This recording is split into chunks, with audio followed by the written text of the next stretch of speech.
We had originally planned to maybe get ready to race the Baja 1000 next year.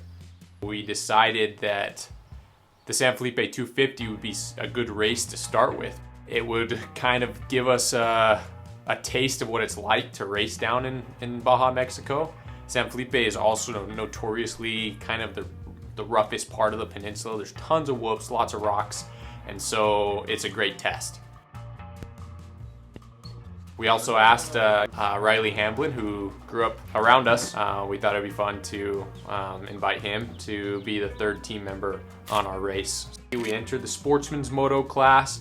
We chose the number 283X, and it was gonna be me, my dad, and Riley Hamblin. Riley, what are your first impressions of Mexico? Looks like shipwreck.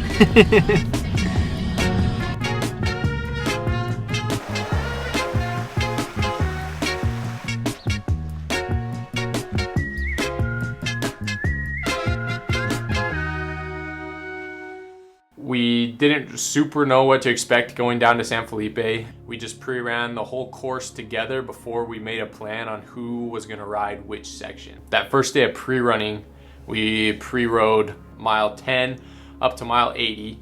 The first 30 miles or so of that ride was really rough, and it was a really good wake-up call for us. You know, we quickly realized that first section, the first 40 miles, was just as physically demanding as maybe an 80 or 90 mile ride.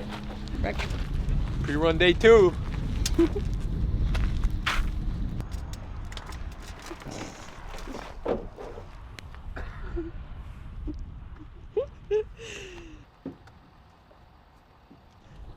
do you think of all this?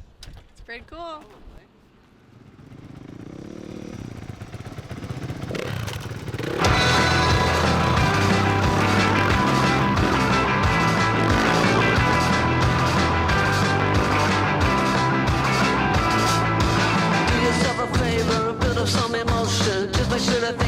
Telepathic questions, file for your love life. I'm feeling all the holes. Make up some incentive to give something to show.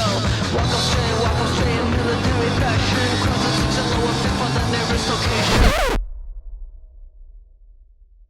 We pre-ran 2 days, no problems, and then the third day, about a half mile in, the Kawasaki that I was riding, the motor seized up, and so that was definitely tough. But if it was gonna happen, it couldn't have happened in a better spot. We were only half a mile or so, maybe even less, away from a dirt road. And so Riley, he hopped on his bike, ripped back to the Airbnb, got the truck, and then me and my dad, we just kind of took turns pushing it back to the dirt road. This is what happens when you break down at Baja.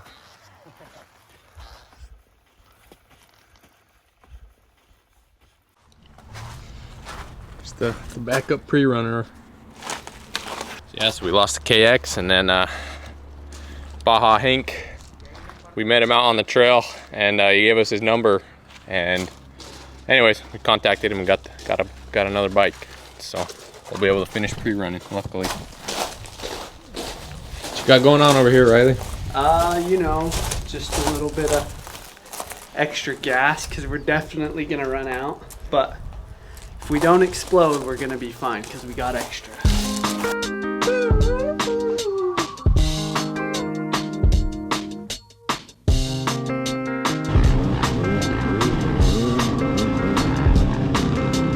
Photo album, but the color faded from it. If I could go back and tell you how it ends, I would have done it.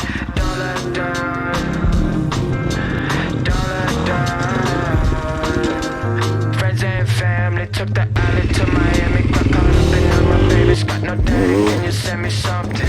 I can't do all of the shouting on an empty stomach. I can't find myself no balance in accepting this. We got there early. We got pretty much all of our pre-running done before most people had even got there yet, and so we were really glad that we were able to pre-run without having to dodge trucks or buggies or anything like that. So we pre-ran for, I think, 5 days total. We did some pre-running, and we had a blast every single day.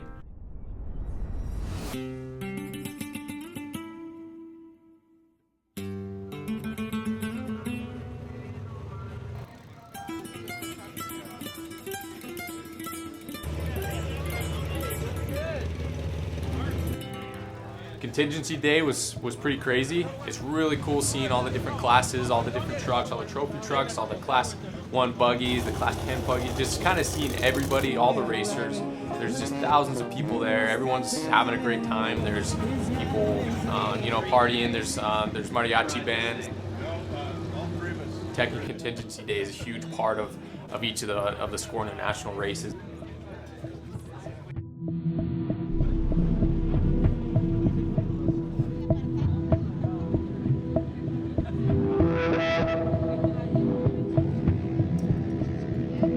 My dad, since he was the rider of record, he had to either start or finish, and we figured it would be easier for him to start. And then he rode to me, handed the bike to me, and then I rode that 40 miles. I went through town. This is the worst part. Is waiting. I know.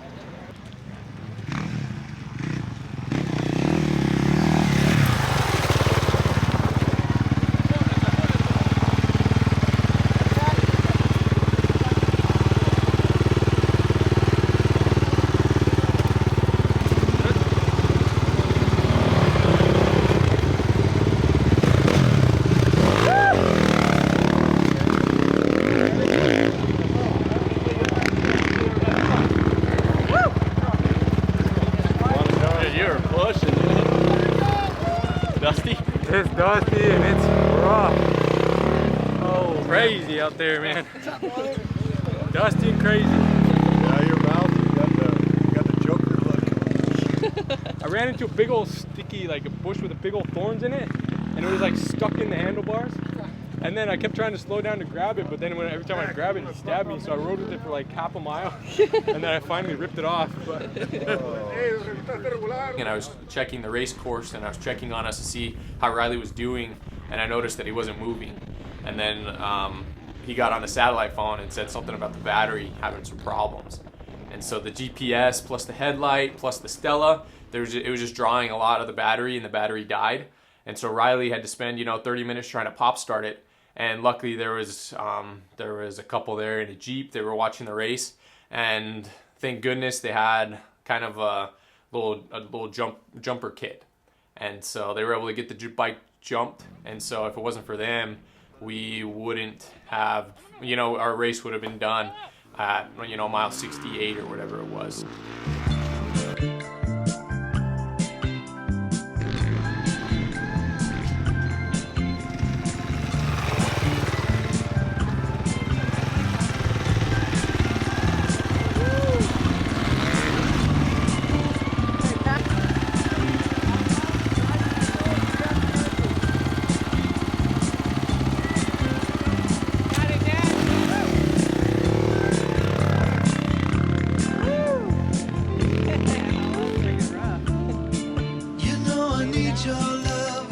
And the rest of the race, we didn't really have any other problems. Riley and my dad each kind of had a couple of get-offs, but overall, no one was hurt. The bike ran great.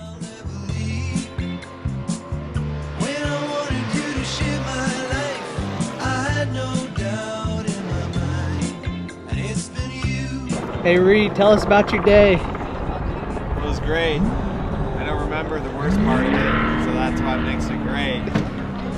But my knee and my collarbone, I think, are toast. That's all I know. Heck yeah, brother. It changes it up and true. How left the mark on me. My dad, he got the bike to me at mile 195, and I rode the whole moto deviation.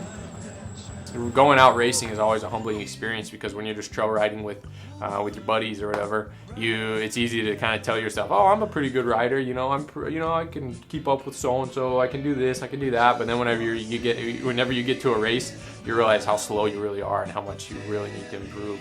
I think racing is just one of those things that's, you know, it's so simple. It's, hey, let's see who's faster, you know, and the simplicity of it is what makes it so beautiful. How you feeling? Super thankful for the opportunity that we had to go there and to race and to, you know, kind of make a dream a reality. It was really cool to kind of get to that point to where you're just dog tired, you feel like you can't go on, and then you just kind of keep pushing, keep pushing. So 283X sportsman rider, styles and smiles. What's happening? Who's on the bike? Tanner Wade, just happy to be at the finish line. It was a rough race. I don't know if we want to see another loop at the line, but it was a good time. First time down here, first time racing. Really, we haven't really done too many other races. So, anyways, it's always been a dream to come down here, and you know, dreams come true. So we're happy to be here. Racing out here with your son, does it get better than that? it was a really awesome experience, super humbling. There's a lot to work on, and super excited for the next one. So anyways, peace out.